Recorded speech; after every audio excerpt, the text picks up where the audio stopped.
The state increased funding for school districts in hopes of lowering property taxes, but today Governor Pillen says it hasn't gone as well as he'd hoped. Channel 8's Mackenzie Johnson has more details in our top story tonight. Mackenzie? The Education Future Fund was put into place just a few months ago. Today, Governor Jim Pillen recapped its successes and its shortcomings. That is the thing we all agree on. Our kids are our future, and having a tremendous education is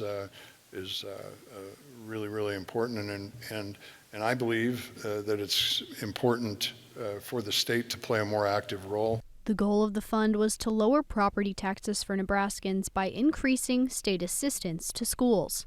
The original investment was $1 billion, and the state will continue to put $250 million into the fund every year after. The money is given to school districts based on the number of students they have. It's $1,500 per student, and the fund increases the amount that a school district receives for special education funding as well.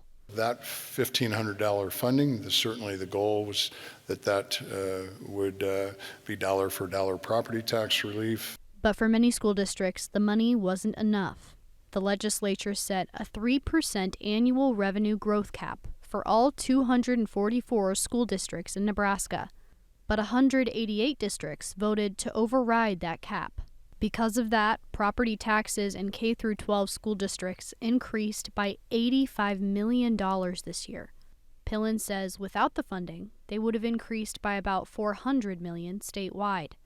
Still, he says it wasn't what he had hoped for.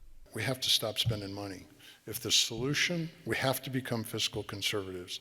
If the solution is more people and more money, we're not going to have a great place to live. Moving forward, he says the state will continue to work with school districts to decrease property taxes further.